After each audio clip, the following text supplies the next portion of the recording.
వైష్ణవి, అసలు ఏం జరిగిందో నాకు క్లారిటీగా చెప్పు. నేను చాలా కన్ఫ్యూజన్గా ఉన్నాను అని రిత్విక్ అడగగానే, నేను విక్రమాదిత్య దగ్గర పిఏగా జాయిన్ అయ్యాను.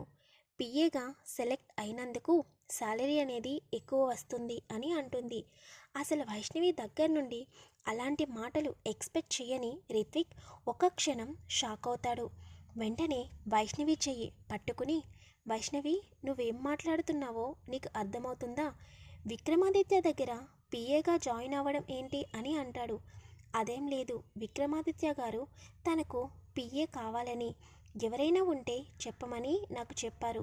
దానికి నేనే విక్రమాదిత్యకు పిఏగా ఉంటానని ఆయనను ఒప్పించి అగ్రిమెంట్ మీద సైన్ చేశాను అని చెబుతుంది. కానీ వైష్ణవి మాటలను రిత్విక్ అస్సలు నమ్మడు.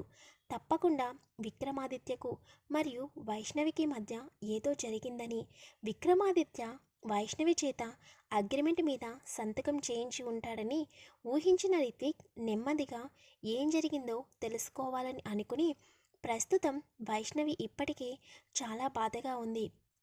తనని మాటలతో ఇబ్బంది పెట్టడం ఇష్టం లేక, సరే వైష్ణవి, నువ్వు ఎక్కువగా ఆలోచించకు, నీకు ఏది ఇష్టం ఉంటే నాకు కూడా అదే ఇష్టం అని చిన్న స్మైల్ ఇస్తాడు.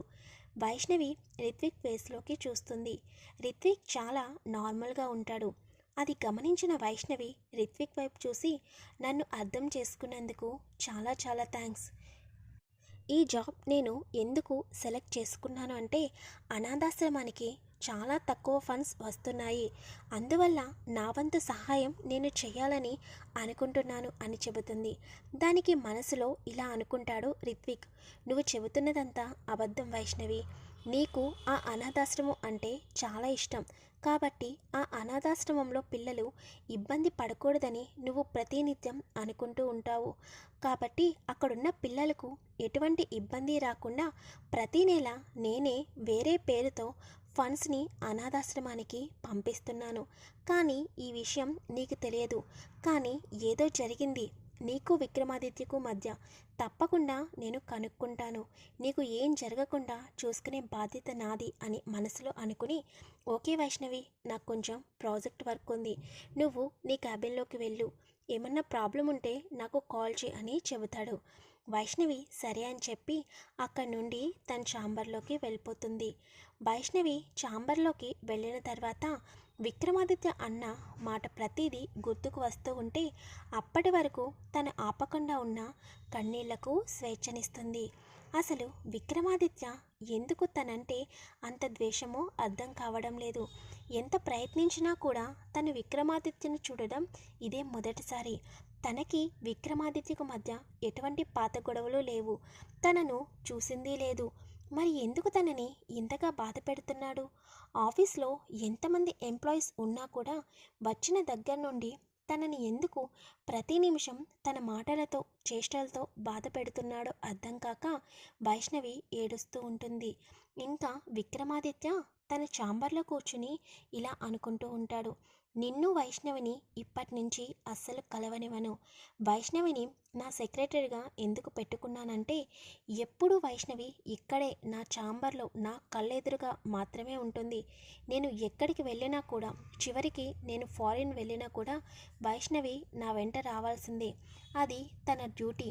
ఇప్పటి నుండి నీకు వైష్ణవికి మధ్య దూరం మొదలవుతుంది. అలాగే వైష్ణవిని నువ్వు ఊహించని విధంగా నీపై విరక్తి వచ్చి నీతో మాట్లాడకుండా నిన్ను అసహ్యించుకునేటట్టు త్వరలోనే చేస్తాను రిత్విక్, అప్పటి వరకు వెయిట్ చేస్తూ ఉండు అని అంటూ ఉంటాడు. ఇక రిత్విక్ ల్యాప్టాప్లో వర్క్ చేస్తున్నా కూడా వైష్ణవి ఎందుకంత పెద్ద నిర్ణయం తీసుకుందో అర్థం కావడం లేదు. పర్సనల్ సెక్రటరీ అంటే మాటలు కాదు, ఎప్పుడు కూడా విక్రమాదిత్యతో ఉండాలి. తను ఏం చెప్తే అది చెయ్యాలి. విక్రమాదిత్య ఏం చేశాడో రిత్విక్కి అర్థం కావడం లేదు. అసలు వైష్ణవిని తను ఎలా ఒప్పించాడు? రిత్విక్కి అర్థం కాక చేతివేళ్లను తన జుట్టులోకి పోనిచ్చి గట్టిగా కళ్ళు మూసుకుంటాడు. ఒక క్షణం టెన్షన్గా రిత్విక్ కళ్ళు తెరుస్తాడు. వైష్ణవి విక్రమాదిత్యకు పిఏగా ఓకే చేసిందన్న విషయంలో వైష్ణవి తనకు దూరం అవుతుందన్న విషయం అప్పటి వరకు గమనించలేదు రిత్విక్. అది గమనించిన వెంటనే రిత్విక్ విక్రమాదిత్యపై వెంటనే కోపం వస్తుంది. నాపై విక్రమాదిత్యకి ఏమన్నా కోపం ఉందా? నేను వైష్ణవితో క్లోజ్గా ఉంటున్నందుకు వైష్ణవిని ఇబ్బంది పెడుతున్నాడా? కానీ ఇప్పటి వరకు నేను విక్రమాదిత్యను ఎప్పుడూ చూడలేదు, తనను కలుసుకోలేదు. అలాంటిది విక్రమాదిత్యకు నాపై ఎందుకు పగ ఉంటుంది? నేనేమన్నా ఎక్కడున్నా లింక్ మిస్ అయ్యానా? ఏమీ అర్థం కాక చిరాకు వస్తుంది. ఒక పక్క వైష్ణవి ఎక్కడ దూరం అయిపోతుందో అని భయం వేస్తుంది. వెంటనే తన ఛాంబర్ నుండి వైష్ణవి ఛాంబర్లోకి వెళ్ళి వైష్ణవిని చైర్లో నుండి లేపి తనని గట్టిగా హక్ చేసుకుని, ప్లీజ్ వైషు, నన్ను వదిలి దూరంగా వెళ్ళకు, నాకు చాలా భయంగా ఉంది, నువ్వు ఎక్కడ దూరం అయిపోతావో అని భయం వేస్తుంది. Really I love you Vaishu, నువ్వు లేకపోతే నేను అస్సలు ఉండలేను అని బాగా ఎమోషనల్ అవుతాడు. వైష్ణవి రిత్విక్ ఎందుకలా మాట్లాడుతున్నాడో చిన్నగా అర్థమవుతుంది. రేపటి నుండి తను మొత్తం విక్రమాదిత్య దగ్గరే వర్క్ చేయాలి కాబట్టి రిత్విక్తో అస్సలు మాట్లాడడానికి ఉండదు. కాబట్టి తను రిత్విక్ని మర్చిపోతుందేమో అని భయపడి రిత్విక్ అలా మాట్లాడుతున్నాడని అర్థమైన వైష్ణవి రిత్విక్ను దూరం జరిపి తన చేతిని పట్టుకుని పక్కనే ఉన్న సోఫా దగ్గరకు తీసుకుని వెళ్ళి కూర్చోబెట్టి తన పక్కనే కూర్చుని, మనిద్దరి మధ్య ఎంతమంది వచ్చినా కూడా మన ఫ్రెండ్షిప్ అనేది ఎప్పుడూ కూడా అలాగే ఉంటుంది.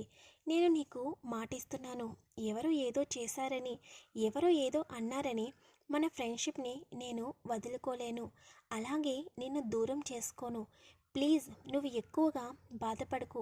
నేనేమి 24 అవర్స్ విక్రమాదిత్య దగ్గర పనిచేయడం లేదు, సరేనా? నువ్వు ఎక్కువగా టెన్షన్ పడి నన్ను ఇంకా ఎక్కువ టెన్షన్ పడేటట్టు చెయ్యకు ప్లీజ్ అని రిత్విక్ వైపు చూసి నవ్వుతుంది. రిత్విక్ కూడా వైష్ణవి వైపు చూసి చిన్నగా స్మైల్ ఇచ్చి, నీ బిహేవియర్ అంటే నాకు చాలా ఇష్టం వైషు, నువ్వు ఎవరినైనా అర్థం చేసుకోగలవు, అందుకే నీపై నాకు నమ్మకం ఎక్కువ. సరే, ఈవినింగ్ డిన్నర్కి వెళ్దాము, రెడీగా ఉండు అని అంటాడు. సరే, ఇప్పుడు నువ్వు వెళ్ళి ప్రాజెక్ట్ వర్క్ కంప్లీట్ చేయి అని చెబుతుంది. రిత్విక్ అక్కడి నుండి తన ఛాంబర్లోకి వెళ్ళిపోగానే ఉదయ్ వచ్చి వైష్ణవితో, మేడం, మిమ్మల్ని విక్రమాదిత్య సార్ తన ఛాంబర్కి రమ్మన్నారు అని చెప్పి వెళ్ళిపోతాడు. వైష్ణవి విరక్తిగా నవ్వి విక్రమాదిత్య ఛాంబర్లోకి అడుగు పెడుతుంది. వైష్ణవి విక్రమాదిత్య ఎందుకు రమ్మన్నాడు? వైష్ణవికి రిత్విక్కి మధ్య నిజంగానే దూరం వస్తుందా? వైష్ణవికి మరియు రిత్విక్ ఇద్దరికీ కూడా విక్రమాదిత్య అస్సలు తెలియదు. మరి విక్రమాదిత్యకు రిత్విక్ మరియు వైష్ణవి ముందే తెలుసా? వీటన్నిటి గురించి ముందు ముందు ఎపిసోడ్స్లో మీకు క్లియర్ అవుతుంది. తప్పకుండా స్టోరీని ఫాలో అవుతూ ఉండండి. చూసిన ప్రతి ఒక్కరూ స్టోరీ ఎలా ఉందో కామెంట్ చేయండి. వీడియోని లైక్ చేయండి, షేర్ చేయండి, ఛానల్ని సబ్స్క్రైబ్ చేసుకోండి. Thank you.